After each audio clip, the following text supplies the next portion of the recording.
and welcome to Sunday Live. It has been a while. We took a break over the summer, but we are back. And my name is Emma, and I am your host this evening. As you can possibly tell, my voice is a little croaky, but we will power through, and hopefully our sound guys will do their job and make sure that you can hear me.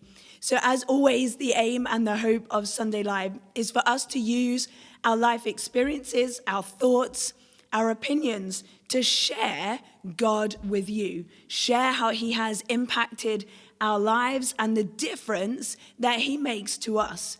We're never perfect. We're not experts, but we're just trying to share the bits of our lives, and hopefully they will help you get to know God better. Now, this evening, we're going to start a brand new series called Bible Stories Unboxed. So each month, a guest is going to share a story or an event from the Bible and talk about how that has impacted their faith journey, but talk about how that story is relevant for us today in 2025 and what we can learn from it. So if you would like to be involved in that conversation by asking a question or sharing your thoughts, you can text us on the number on your screen, 07624 566 261, and then the team will get that to me. Now, my first guest of the series may be a little bit familiar to you if you've been following our Sunday Live journey for a while. So Bill is joining me at the table this evening. Thanks for being here. Great to be here. Sunday Live just feels so much different from when we were down there on the sofa with the live audience and all that. It feels much more chilled, actually. Good. I'm glad that you have that vibe going Chilled for you. Vibe. Indeed. Good. So for those of you that haven't been with us in its kind of previous life of Sunday Live, they might not know you. So tell us a little bit about yourself so that they can know who you are. Yeah, well, I'm Bill, and you might gather if you listen to me for a little while that I'm Scottish. I'm married to a wonderful woman called Alison. We're coming up for our 25th wedding anniversary next month, so she deserves a medal at least. Yep. And then minimum, I'm sure. Got to milk that for all it's worth, I feel, yes.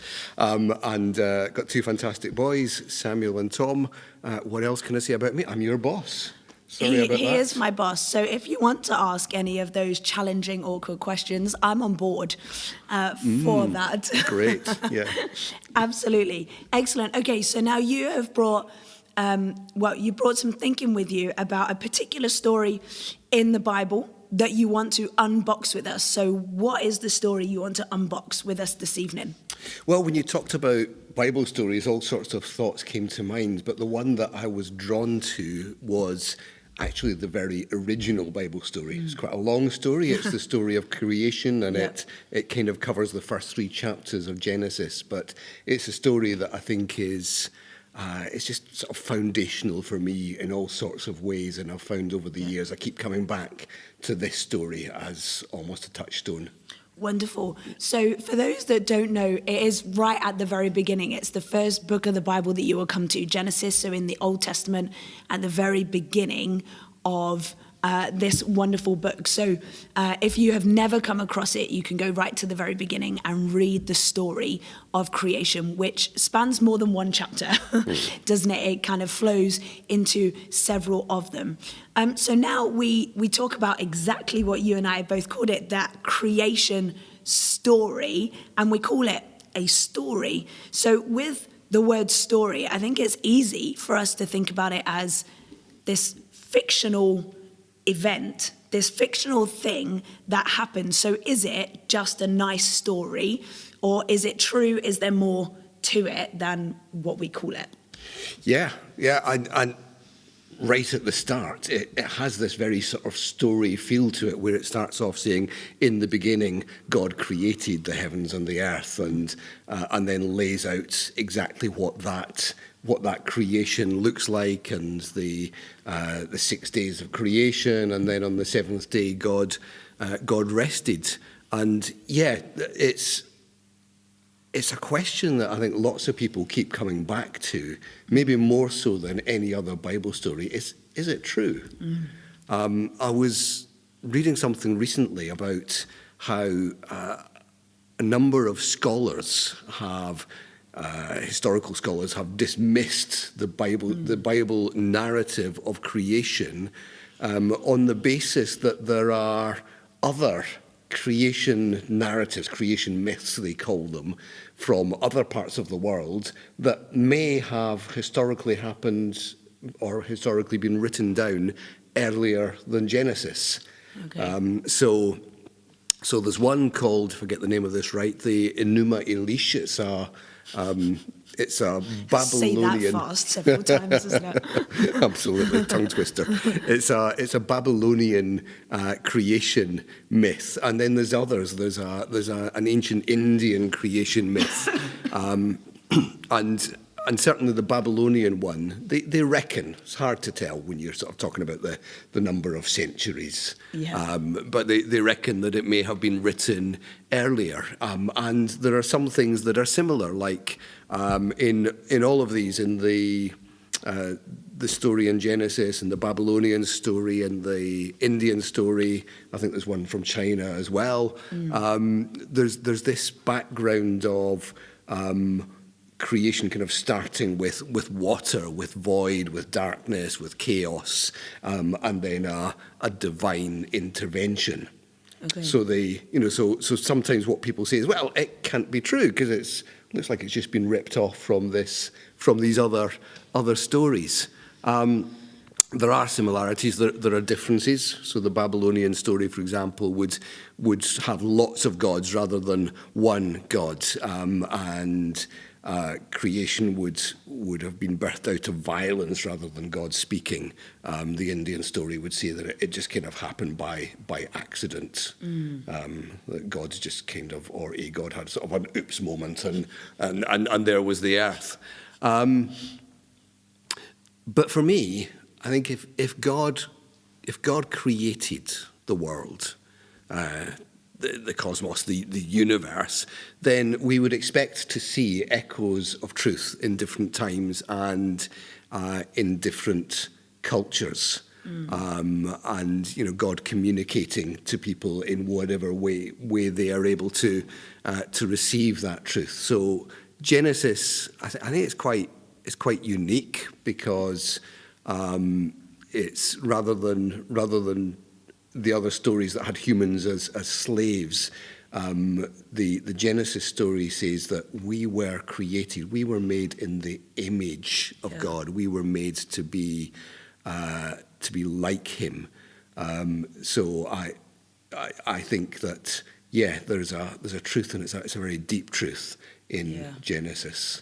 Okay. In the story. So it's really interesting. It's interesting that for so many historical scholars, it's just based on the evidence that they are finding that it is shoved into this, well, it's just a myth, it's just another story to explain how everything came into being. But really, we're now kind of, I guess more so now than ever, we're talking about this tension that sits between faith and science, right? And kind of that evolution, Big Bang, all of that, and how faith and science balance it. So how does that play out in this story in that sense? Well, yeah, absolutely. And that's such a huge thing, isn't it? And actually it's a thing that can be a bit of a showstopper for some people when it comes to Christian faith. You know, I might believe in a God, but I can't believe in this story that God created the world in 6 days when I see all of the evidence for evolution. And I think the first thing to say is that if God is God, He can create in any timescale He likes. You know, He can create in 6 minutes or 60 million years or anything in between, because God is outside of time. I think that's kind of, certainly from my perspective, I would say that's less of an issue per se. The story in Genesis 1, it says on the first day, God created the light and he separated the light from the darkness. And then it goes through each of the days and the stuff that God creates on each of these days. And the word that's used for day in Genesis can also mean period of time. Okay. So it's not specific to our 24-hour day. You can think of it as 24-hour day. And in yeah. fact, the sun and moon aren't made until, is it day 3? So it's, you can't think of it in the normal kind of 24-hour period, or you don't have to think of it in the normal 24-hour period. So that's one thing. But I think the foundation, and actually, something that I love about the Genesis story, it's in the beginning, God. Before anything else, God. In the beginning, God created the heavens and the earth. So for me, the biggest thing is not what timescale did this happen over. Yeah. The biggest thing is who created the earth, and so I think there is room, and different Christians will have certainly different views on this, but I certainly think there is room for shall we say, an evolutionary timescale, but it still comes down to, and this is your question as well, of is it true? It still comes down to, well, did God create, or have we just kind of invented God after the fact, after our evolutionary processes have got us to where we are? It's interesting because evolution, at first, sort of back in Darwin's time, evolution was thought of as a very kind of linear, gradual continuum. But then evolutionary scientists began to see that there were stages and sort of jumps within evolution that you could sort of correlate to the days. I'm not saying that there's a direct mapping. There isn't. But one of the big things for me is, so people who talk about intelligent design, the idea that God created over whatever time span, will talk about irreducible complexity. So there are systems in the world that are complex, and you can't just pull out one bit or it'll sort of fall apart. And I've been fascinated by, and I'm not a scientist, but anytime I look at sort of different aspects of the human body, so if you take the eye, this is often used as an example of irreducible complexity, where the cornea and the lens and the retina and the optic nerve, visual cortex, these are all separate systems that need to work together. And if you take one of them out, then you lose your vision. Yeah. And the idea that these things could have sort of evolved separately without a guiding hand, without a designer, just doesn't fit in. Yeah. You could say the same of the immune system in the body, where it's kind of like a coordinated army of all sorts of different components, and you take one out and you lose your health. A very old analogy, sort of 19th century analogy, was the idea of a watchmaker. If you see a watch and you see all of the components of a watch, do you assume that this has just come about? Yeah. No, you assume there's a watchmaker, and all the more so with a sort of intricate biological machinery within the world, or sort of cosmological processes, to assume that there's a designer. So, is it true? Yes, I absolutely believe that this is true, but I would also want to say Genesis was not written as a scientific textbook. Yeah. That we're not looking for all of our scientific answers there. It's science addresses a particular type of truth. Science addresses how. Genesis is looking at why and who. Yeah. Yes, it's really interesting. So I just wonder, actually, because when I think about my own faith journey, and I don't mishear me, I don't disregard the creation story, but it isn't. So like for you, and we're going to come to it, where we're going to talk about the impact on your faith. But before we get there, I don't read the creation story, and it's not pivotal. It hasn't been pivotal for my faith journey. In that, how it came about, if I'm honest, I'm really not that bothered as to how it came around. I just know that God was behind it. That's where my faith sits. So would you say actually that is the important question, that actually we can debate the how, like you're just saying with all the science, but for you actually it's the who is behind it. That's where the kind of in what you're saying, that tension between faith and science, where that all sits. Actually, it's the who is behind it is the pivotal thing, not the how. Absolutely, because you can take processes, you can take biological processes back to your amoeba, or you can take your cosmological processes back to the Big Bang, but you're still left with what's the first cause? What's behind that? Yeah. So in the beginning, God created. That's the hinge point for you. Yeah, and then for me, it's not just, it's not like God, to use the watch idea, it's not that sort of God created by sort of winding up a watch and letting it go. Yeah. But he's actually been intricately involved in every stage of creation. And then in the New Testament, in Colossians, it talks about how he holds everything by his powerful hands. So it's kind of like creation and sustaining that we have a God who is involved in his creation in an ongoing way. Okay, so clearly this is a important story for you. So how is it important to your faith now, like your everyday kind of that? Yeah, how is it important to your faith? Sure. Yeah, well, I think it's that foundation thing that everything else follows from the knowledge that God created the heavens and the earth. Yeah. Which is not dissimilar to what you say about knowing the who behind it. And for me, when I look at the world around me, I would say that it takes more faith to believe that it just all came from nothing, that it came from some sort of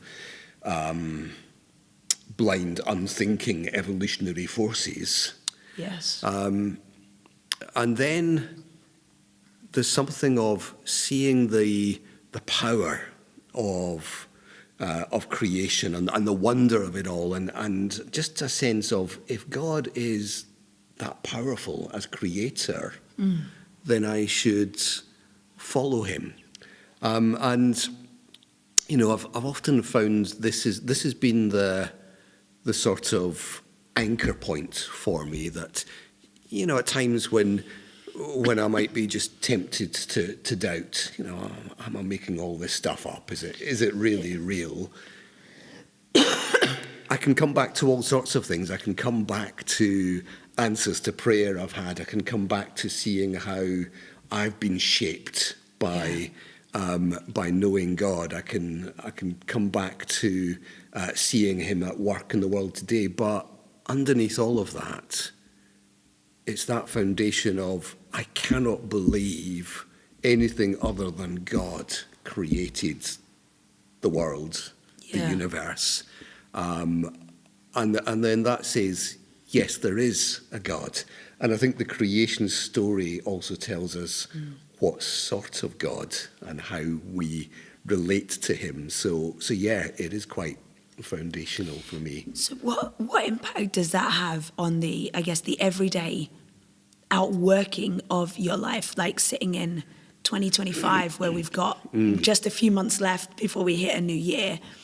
This story being so foundational to you, actually, is it in those like crisis moments that actually you revert back to, like when you talk about when you're doubting or when you're not sure, is it only in those moments that you refer back to the creation story, or is it not quite a everyday thing, but how does it impact or influence your everyday, or is it just a crisis thing? Yeah, no, I think it absolutely shapes who I am and how I see who I am, and therefore how I, in lots of ways, how I live my life.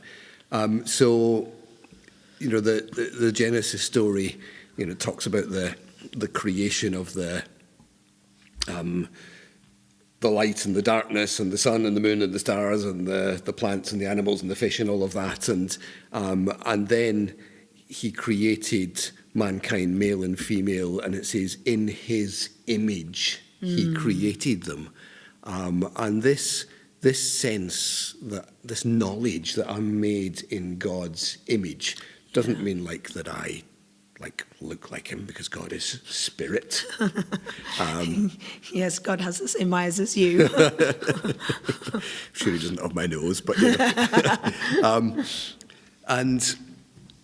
but it's being made in God's image, that sense that we are made to be like God, and actually invited by him into a relationship. What part of the story says that God walked with Adam and Eve in the garden, and there was this sense of an intimacy, a friendship, a closeness. And then I guess the story goes on. You get to chapter 3 of Genesis, and it tells the story of Adam and Eve, and the idea of the eating the apple. There's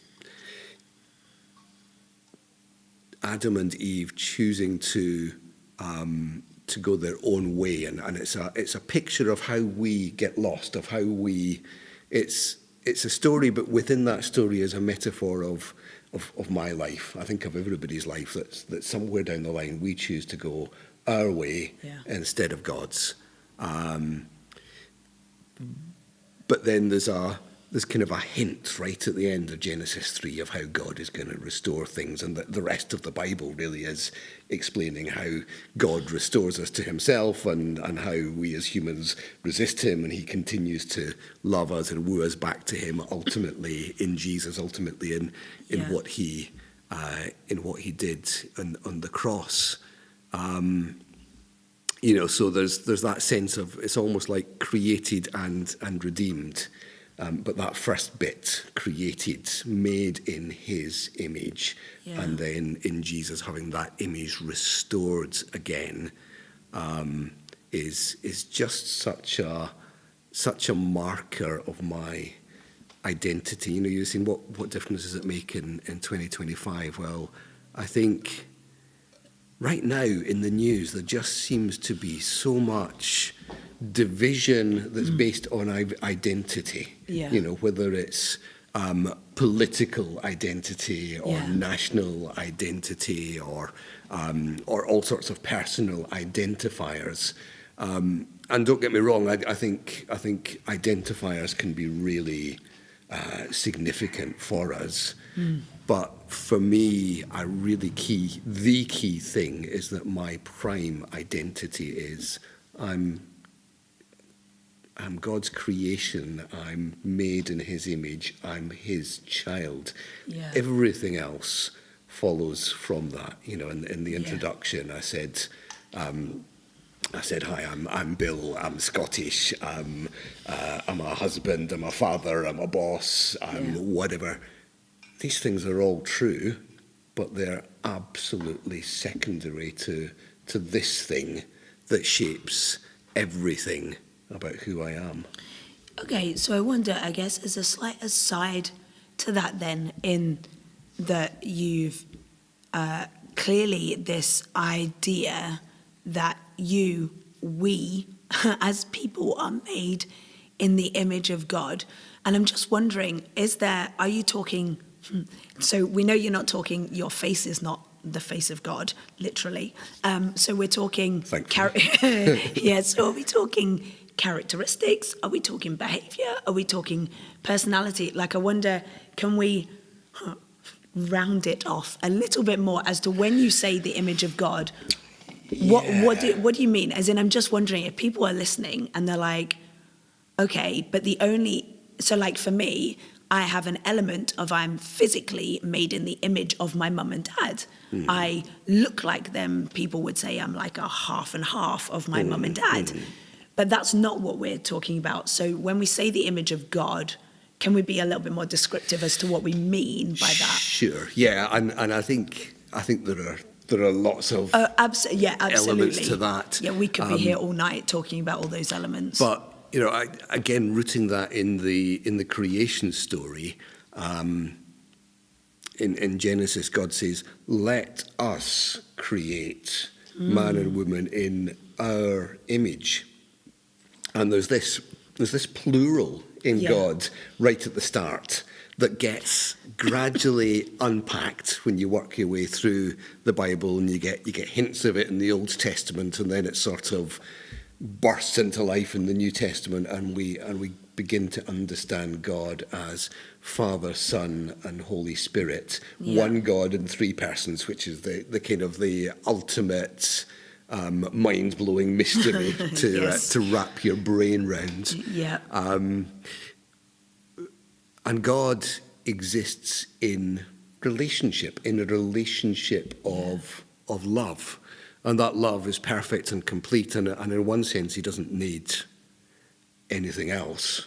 Yeah. But he chose to share and extend that love by creating us to be in his image, to be in his likeness. And so I think the first thing about being in the image of God is being created for fulfilling and good relationship. Yeah. So to be in the image of God means to be in relationship with God, and to be in relationship with other people, because that's part of the image of God as well. Yeah. So I think to say that I'm made in his image means that I need to, however imperfectly, and often very imperfectly I do this, I want to treat every other human, whatever I think of them or their views or their differences from me, I want to treat them with dignity and with a very high sense of worth, because that's what God does, because he says that they are made in his image as well. And then I think there's a wider sense of being in the image of God that, it's not physically, but it's, it's like you were talking about, like being like your mum or your dad, and there will be characteristics beyond the physical where I'm sure members of your family say, "Oh, yeah, just like your dad, he does that too." And I think what I aspire to in the image of God is for people to say, "Oh, he's just like his dad. He's loving, he's patient, he's kind, he's gentle, he's full of self-control, whatever it might be." I think that's what being in God's image means. And we live in a world where so often we lose touch with that. And certainly for me, I think for all of us, being in that, there's a process of coming back fully into how God created and intended us to be in his image. Yeah, that's a really interesting challenge, actually, to kind of have this this importance on not only am I made in the image of God, but so are you, and so is the person over there, and that person I really can't stand is also made in the image of God. And actually there's a real challenge for us in our society, in our culture at the moment, where we have a very me-driven culture, that it is about me, myself, and I, in that kind of sense, that actually to then reframe your thinking, reframe your vision and your perspective on people to go, they were also created in the image of God. Now, that doesn't mean that God is thrilled with every inch of our behavior. Absolutely. But we are still made in his likeness, in his image. So that person that you really can't stand or you don't get on with, actually, what would it mean to treat them as if they have been made in the image of God? And the same for the people that we do get on. Actually, how does that shift our behavior? That's quite a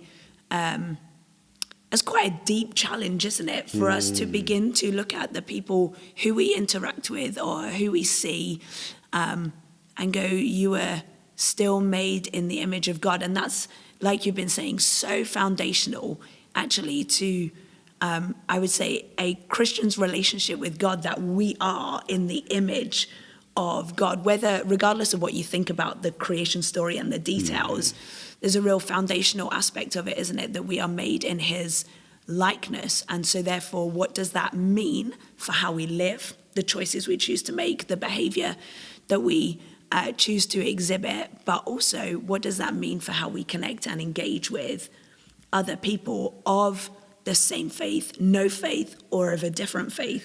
Yeah. And we sit in our culture at the moment in a real tension, don't we, with people who we politically or on the religious front or ethically or morally we disagree with. Yeah. there is this tension now, isn't it? What would it mean to treat that person as if they are made in the image of God? Absolutely. Yeah, and it does feel heightened just now. Yes. I suspect it's not new, and I guess, modelling what it looks like to live in the image of God comes back ultimately, as it always does, to Jesus. Yeah. God kind of revealed to us in humanity, sort of up close and personal. But Jesus so often defied people's expectations, where he would help the Roman centurion, the Yes. guy who was kind of the ultimate sworn enemy, the oppressor, whatever your political arch nemesis is today. Yeah. That was the Romans to the Jews in Yeah. Jesus' time, and he kind of cut across that. Or there was a Phoenician woman that he helped, or a Samaritan woman that he helped, or for that matter, women that he helped. That was all Yes. of these things were breaking taboos Yeah. and touching lepers and all sorts of things. And I think Jesus was animated to do these things because he saw in people the fact that they were children of God. They were made in the image of God. And if we map that onto today, we live with, it's just all around us with so many kind of tribal divisions, and it's almost kind of got to the stage of, if you believe this thing, you also need to believe these other 10 things to be part of our tribe, and the same sort of on whatever the other side is. And it just gives a completely different lens. It breaks you out of that. And you say, well, first of all, I'm made to be like God. What does that look like for how I respond and see these people? And they are made to be like God. So what does that mean? That's it's a hard challenge, isn't it, for us as people of faith. And you're right, it's so much when we read through the New Testament and the life of Jesus, he is that walking, breathing example of what it means to live in the image of God, isn't it? And someone once said to me, when they were describing what the Bible is an invitation to the character of God. And that's not just specific to the life of Jesus, although that's an easy and obvious example, but actually through all the pages of the Bible is that invitation to the character of God, where we see his character. We see this loving, this kind, this gentle God, but we also see a God who disciplines as well. And we see it all. Have you found that throughout the whole of the Bible, that actually when you read it, it is that character who we are made in the likeness of, that you see that character from beginning to end, that character of God? Would you say that's your experience of the Bible? Yeah, absolutely. And sometimes it's in different parts of the Bible, and especially some of the challenging bits of the Old Testament, it's working at, okay, so how does this fit with who you are, God? But I think that knowledge that God created us to be like him and to be in relationship with him is the starting point. Going back to the Babylonian and creation, Indian creation myths, the gods that were represented were capricious, they were angry, they would do things on a whim.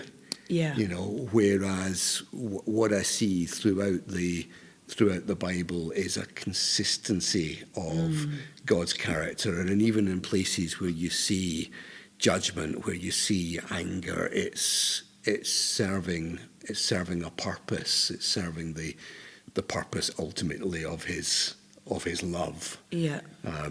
You know, it's 1 John in the New Testament. There's a three-word sort of definition of God. It says God is love. Yes. And so I like to think that everything else relates to this. Not just I like to think. I think that's what the Bible reveals to us. Yeah. Is that everything maps onto his love. Yeah. And his anger at injustice, for example, is a sign of his love. Yeah.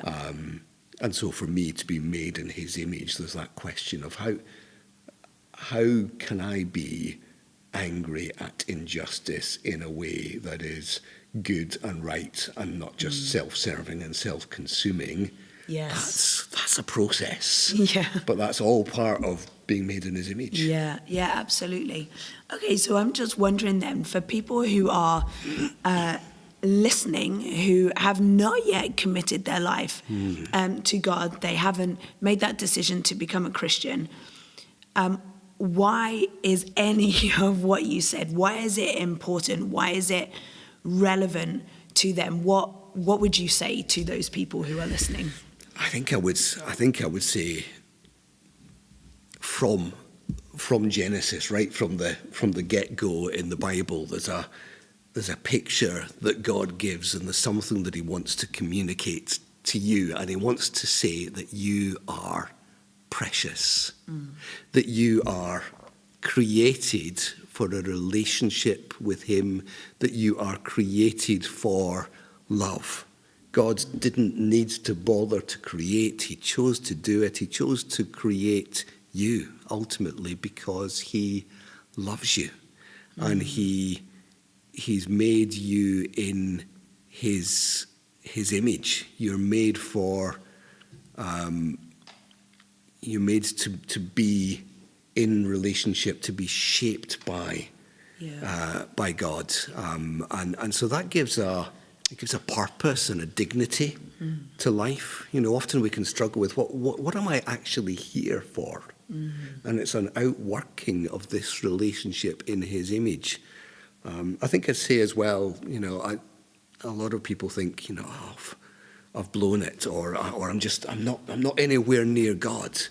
And I would want to say again from the Genesis story, there's always a way back. Yes. There's a way back to God, and ultimately that comes through Jesus, because Jesus is the way through which we get to know God, through which we can come back to him. So I'd say you're precious, you're loved, you're made for relationship. God has made you for fruitfulness, to fulfill all the good things that he intends for and through you. So I think alongside that, I would say whatever it looks like for you, just take a step. Take a step towards God, because he loves you and he wants you to know him in all of his fullness.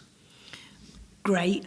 Well, there is plenty for us to think about and process in our conversation. And I really do hope and pray that actually our conversation has brought you closer to God in some way, shape, or form. So thank you so much for joining us this evening. If you do want to explore God, what it means to have a relationship with him, what it means to be made in the image of God, to explore faith more, then we would love to send you our Sunday Live packs. We would love to send you a Bible, for you to dive straight into. We would love to send you this 30 days, a practical introduction to reading the Bible to help you understand some of the things that are written within the pages of the Bible, and then to send you our welcome pack, which just gives you a bunch of information about things going on in the life of the church here at Broadway. Don't forget to like and subscribe to our YouTube channel, and you can tickle that notification bell so you know when we are broadcasting next. Bill, thank you so much for joining me this evening and joining me at the table and sharing all of your thoughts and your experience today. We will be back on Sunday, the 2nd of November at 7:30 p.m. to continue our series. So I will see you next month here on Sunday Live. Good night and God bless.